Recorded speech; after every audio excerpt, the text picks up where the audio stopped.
Well, friends, we don't really have an intro today. I want to have a conversation about making a case for the art of self-portraiture.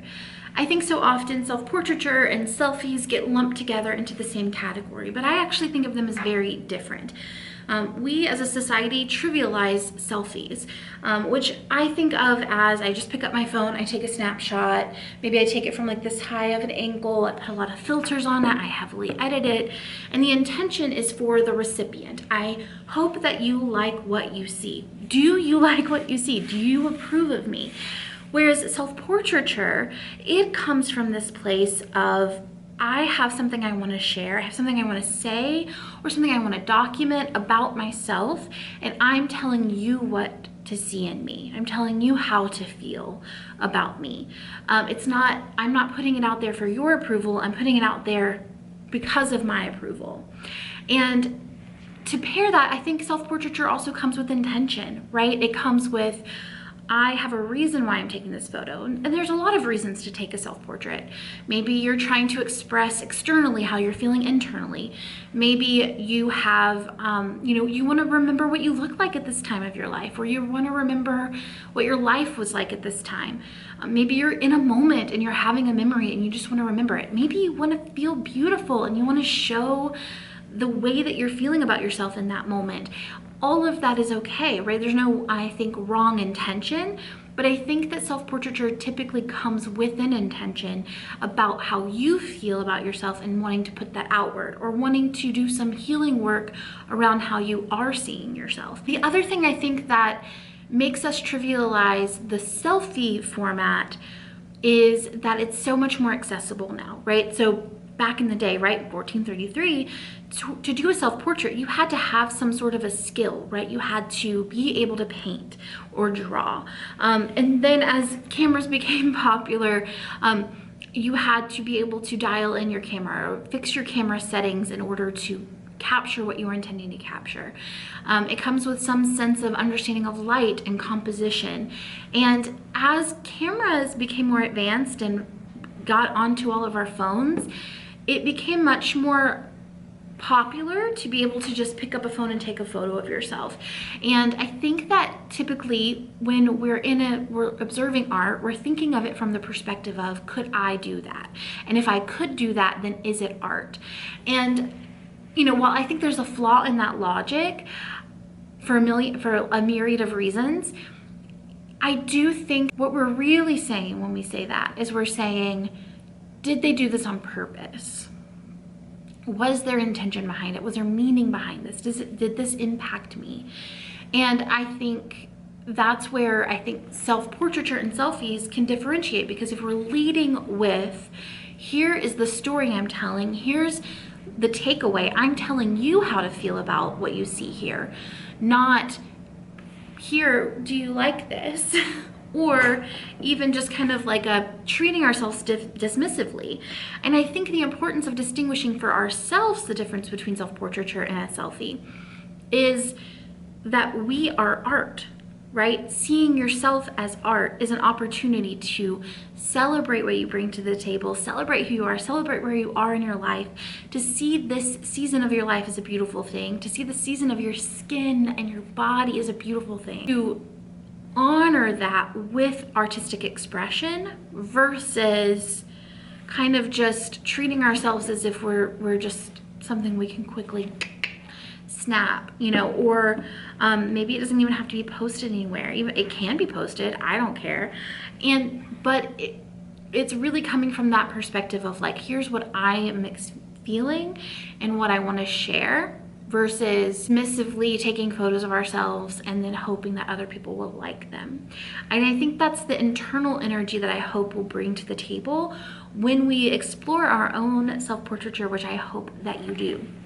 So a quick history of my experience with self-portraiture and kind of my journey with it. I took my first self-portrait in college as an assignment, and up until that point, right, every photo that I had of me, I had been taken by someone else.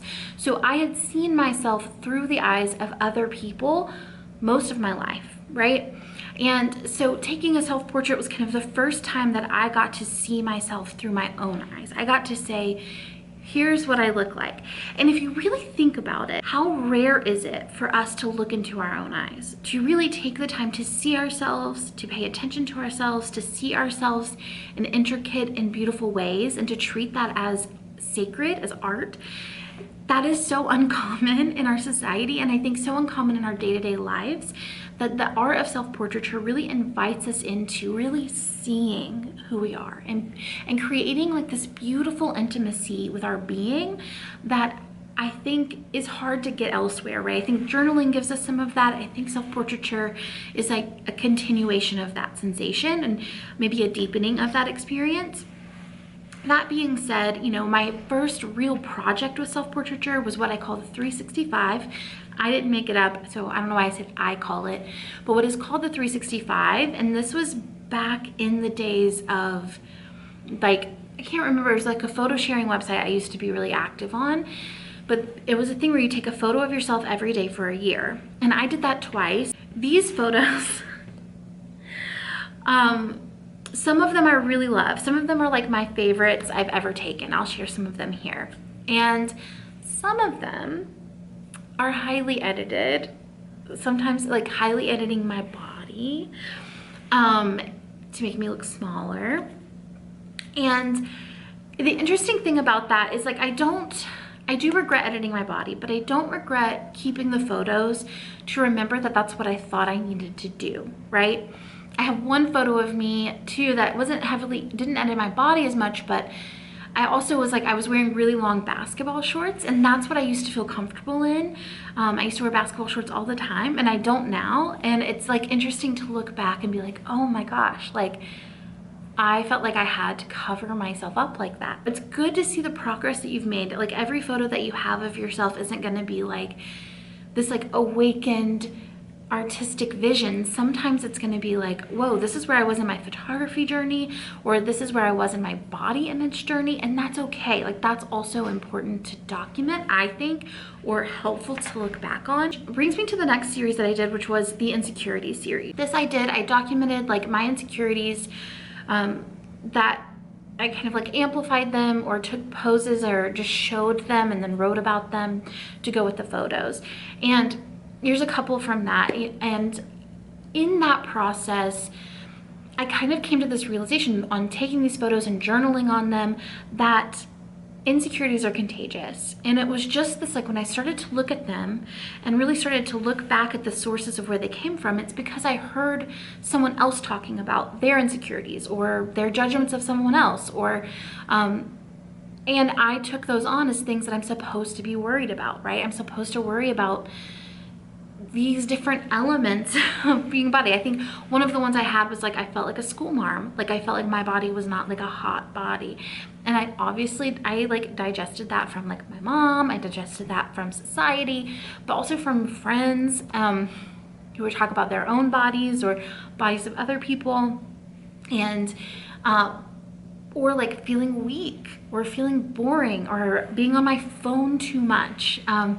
These were all things, you know, I was worried about my profile. I was worried about having red eyelashes, things that like don't bother me anymore. I don't worry about anymore. But I worked through a lot of those things in doing this series, in exploring it and sharing it and saying, hey, this is what I worry about. And honestly, like I've done a lot of like high concept or like heavily edited things, and none of those are my favorite. My favorite are always like the more simple, the more real, the more raw. Those are always the ones that I love the most. And I think that that's worth noting, right? Like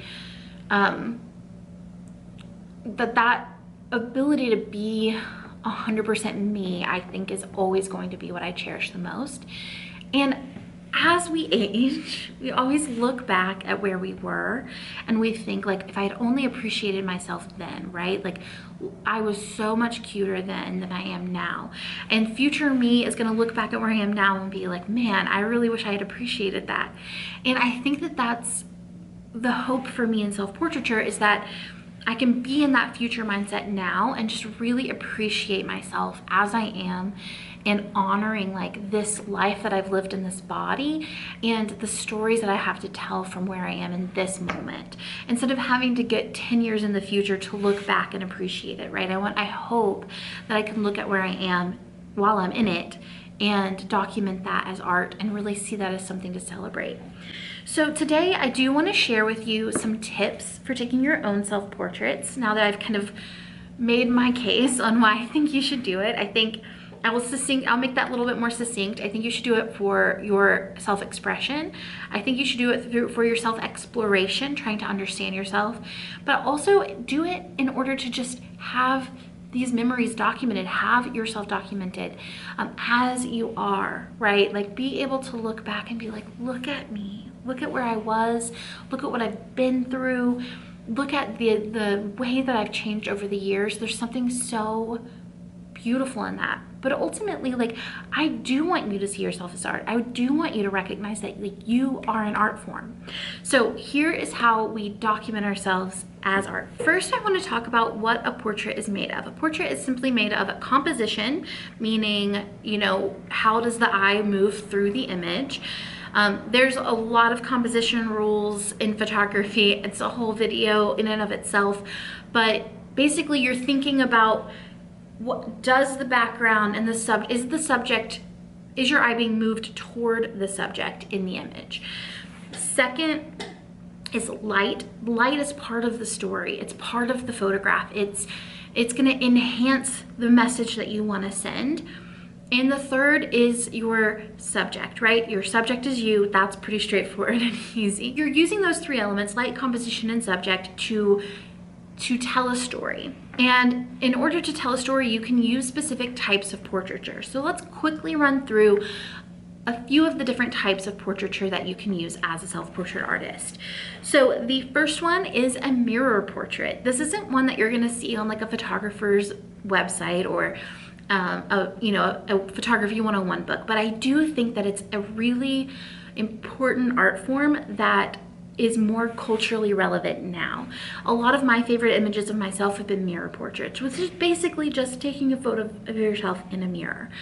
And I will say the ones that I like the best of myself are the ones where I'm not trying to look good. Is a really good way to take a moment in time of like, where am I in my life right now? Then there's traditional, which is basically like straightforward. Maybe you have a blank backdrop. If we were to take a screenshot of this scene right here, it would be a traditional portrait. It's just like me smiling at you, looking at the screen. It's very straightforward, think like a headshot. That's a more straightforward traditional portrait. And we have glamour portraits, right? Where this is like, I want to look good. I want you to think I'm beautiful. I want to portray the part of me that is beautiful, that feels beautiful. I may be more dressed up, or I might be posed in like more glamorous ways. That's definitely, that's the message, that's the intention. And I just want to be clear that there is absolutely nothing wrong with that. Like, I think that's part of it. I think that's part of our self-love journey, is just really allowing ourselves to feel that way. Then the fourth is conceptual. This is where you're kind of telling a story based off of the photo, or you're using the photo to display a concept. So this photo right here, I think, is a good example of a conceptual. I took this during a time in my life when I was really lonely. I'd moved to a new city. I hadn't made friends yet. I was in a new marriage where I was feeling pretty unheard and misunderstood. And I just felt like I was never leaving the apartment, and it was really depressing for me. And so it's kind of a symbol of like how much I wanted to be in the outside world, but how little I had to kind of do out there. So I didn't really get to go out as much as I felt like I wanted to. And so it was kind of a conceptual idea. There's also like concept in the magical sense, right? Like I have some of these that I've edited more conceptually. This one I did on a day where I didn't get a lot of sleep, and I was kind of showing how I felt like I kept being pulled back to my bed and I had work to do, but I really just wanted to be in bed. And then we have fine art. And fine art, I think, is just more, can you imagine this like hanging on a wall? Can you imagine hanging on a wall in a studio or in a museum or in your home? That is fine art. And then the final one, which is my personal favorite, is environmental portrait. Environmental portrait is essentially a photo of you in your environment. And I think it's better done when it's imperfect. It's not like you in your perfectly curated office. It's like you in your office in the thick of it, in the throes of it. It's you cleaning your home with your baby on your hip and your, you know, on your phone. It's like you're in the realities of your life. You're showing the truth of your life. My favorite environmental portrait that I ever took was of my granny in her living room in her home. But I also did portraits of me at her home after she passed away that were also environmental, just kind of like as an adult in this place that I spent so much time in as a kid, you know, kind of showing me in the environment. Environmental portraits are your environment. So I think a lot of times with social media, my camera died. So a lot of times what we see in social media is false environmental portraits, meaning we're seeing portraits of someone at a Christmas tree farm who doesn't work at one or has nothing to do with one, but they just think it's cute. And that's totally fine. I don't think that matters. Like, I'm not judging those people. But more so, environmental portraits are about your environment. So a true environmental portrait would be the Christmas tree farm owner in the Christmas tree farm, right? And showing the elements of what they have to wear or what it looks like in real life to do that job, right? So it's all about like your actual environment. Now, the way to use these types of portraiture are to think ahead of time, what kind of portrait do I want to take? And then that's going to inform the decisions that you make. If you want to take a fine art portrait, that's going to change what you wear, where your location is, what your lighting looks like. If you want to take an environmental portrait, same. If you want to take a glamour portrait, same, right? It's gonna inform where you take the photo, how you take the photo, what your background lighting and wardrobe and all of that are gonna be. That being said, I think also it's worthwhile to just say, like, sometimes you just take a photo of yourself, right? For the memory, because you feel pretty that day, like for whatever reason, and that is equally as important. I don't think that there's like a wrong way to do it. I just hope that you take photos of yourself. I want to give you practical tips of how I take self-portraits with my phone. So I use my front-facing camera because I want to be able to see what I look like. I have a tripod that I use, that's a phone tripod, but if you don't, I often would just prop it on my water bottle like that. A really thing to note is like where it's at. I like for mine to be at eye level.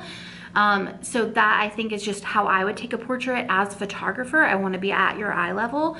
And so a lot of times what works is like on top of a trash can here, on top of the hood of your car here, and just propping it up and then either setting a timer, which is what I do. I do like a 10-second timer. So then I'll set the timer on my phone, I go back and I pose, and then I'll do that a few more times. Or some people like, you know, have a remote. I have a remote, I don't really use it. The timer works for me. Other people do a video. So you put it on a video and then you go and then you do your poses. This is not a pose. You do your poses and you hold it for maybe 5-10 seconds. And then you can go in and do a screen grab of that pose from the video. And then that's your portrait. Whatever works for you is fine. That's just kind of the 3 common ways to do it. And then the other thing to keep in mind here is to just take multiples. Like, the photos that I love of myself, I took maybe 5 or 6 of those, like different versions from different angles. I didn't just do my face, you know, maybe I do like here and then I come out here and then I do full body, and just play around because you might be surprised at what you find. You might think you're gonna like one thing, and then as you get into it, you find out that you like another. So play around, don't be afraid to change up angles. Maybe you think you're going in to do a fine art, but you end up doing a glamour, or maybe you think you're gonna do a glamour and you end up with an environmental. Let yourself explore because you never know how it's gonna turn out. You might really like things that you weren't planning for. You know why we're taking self-portraits. You know the type of portraiture to take. You know practicals of how to take it on your phone. Here's how we take portraits, like good portraits of ourselves. So the first thing to keep in mind is lighting.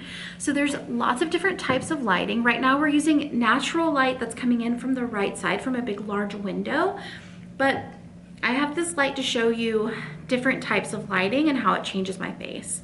So I'm gonna do it like this. So underlight, overlight, see how that changes the way that my face looks and how like flattering it is. Then we have side light. And then my favorite is just kind of forward light here. Like I like a just straightforward light. And then there's this thing called Rembrandt lighting, which is pretty traditional portraiture, where it's gonna be hard because I have this big window, where you see a triangle of light here. When you think about Rembrandt paintings, that's typically the lighting that they're using. It's kind of up at a 45-degree angle. All of that's gonna change the way the photo looks. Other things to keep in mind with lighting are that it's part of the picture. So I'll show you a few ways in which I've used light as kind of part of the subject. It's telling the story, and it can be used as a tool to show what you're trying to say in the image. So think of light as part of the photo. It's telling the story with you. And really when you're a photographer, you're looking for the light. You're finding the light and you're finding how to play with the light.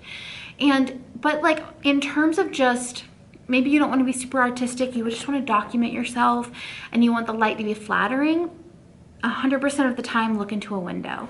It's like, just go up to a window and look at it. Like you can see how flattering that light is on me, right? Like I'm just looking straight into a window. That is always gonna be bright light. Another rule of thumb, if you're outside and you're wanting to do a full body, is if you're in the shade and it's bright sun right on the outside, because what's happening is the bright sun on the pavement is going to bounce up into your shaded face. So your shaded face is covered. So you're not getting any of that underlight or overlight. You're just getting a nice reflective flat lighting that looks really pretty. But again, if you want your light to be your subject, you're not always going to go for the most flattering light. Sometimes that lighting is going to tell more of a story, and it may not be the most flattering thing, depending on what your goal is with your portrait. The other thing to keep in mind with light is no competing light sources. So for example, because lights have different colors, so sunlight through the window is blue. Light in here is yellow. So when we have both the internal light and the light from the window coming in, you're getting conflicting light and it's gonna tell a weird story. So either close your blinds and use artificial light, or turn off your lights, which is my recommendation, and use the natural light. Okay, so posing. I'm an advocate for not always having the most flattering pose. Sometimes it's nice to document yourself in like unflattering ways. However, here are some of my favorite poses that I go to. A lot of times I want both of my hands engaged. I want both of my hands soft typically, unless I'm wanting to tell a different story. I have one like this where I'm wanting to show like a resistance or a resistance or a pushback. But telling the story, typically I like a soft hand unless I'm telling a strong story. And I want both of my hands engaged. I want to know where they are on purpose. Don't stress too much about posing. I think that that's one of the greatest things to know if you're like ever modeling for someone, is like they're gonna take 100 photos and they're gonna use 4 of them. So just try some stuff. Some of it's gonna work, some of it's not gonna work. And it's the same when you're doing self-portraiture, even especially when you're doing self-portraiture, because no one even has to see the ones that don't work. Just try some stuff. Some of it's gonna work, some of it's not gonna work. You know, out of maybe 10 photos, I like 2 of them, or maybe I like 1 of them, and that's very normal. You're not unphotogenic because you have that happen. That's how it works. So just know, you know, I have maybe I take one portrait that I love of myself, but then there's like 20 that I didn't, and I just deleted them, you know. And I think it's important to like open the curtain on that and make sure that you know that's very, very normal. The other tip here for taking self-portraits is just, again, know what you're taking ahead of time, unless you want to take a photo just for the memory, right? I had like one of my favorite photos I just took in a moment because I wanted to remember that moment. It was after a breakup with a boyfriend, and I went to the beach with some other women, and we were camping, and it was just like this beautiful, exciting time. And the portrait works because it's like bright colors, but it also is just like a memory for me, right? It's just a really special memory. Sometimes that's okay. I'm not saying that you have to have every photo that you ever take of yourself be well thought out and intentional. Just but also sometimes let it be that, because that's showing yourself like respect, right? It's saying like you're worth taking the time for. You're worth really exploring and expressing who you are. And it can be really interesting to do that. Last thing is just practical editing. I edit in Lightroom. I have a lot of photography editing experience, so for me that app works great. I have presets that I made myself, and so I edit in there. If I didn't have the experience that I had and I was starting fresh, I would use Visco, because there's a lot of like really simple, straightforward filters that aren't going to like alter the photo too much, but they are going to like maybe make the light a little bit nicer. Although I'm pretty old school, like I don't have a ton of like, I'm not up on the apps, you know, like of like what you can do. I'm sure there's way more than I know about that you can edit in. Those are just the ones that I have used and do use.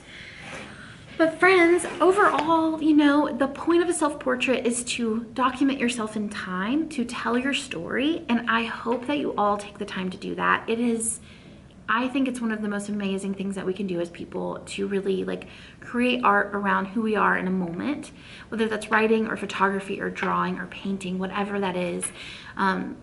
I hope that you're doing that. And I hope you're taking the time to see yourself as art. And if you do, please tag me on social media so I can see you. And if you don't want to tag me, like if you don't want me to share it, because if you tag me, I'll probably share it to my stories. But if you don't want that and you just want me to see it, you can DM it to me. That would also be great. Love to see your self-portraits, honest. I would love to. So if you take them, let me know. I'd love to see them. And yeah, thanks for joining me for this video. I'm sorry if I hope it went well. I will see you tomorrow for another video. Bye.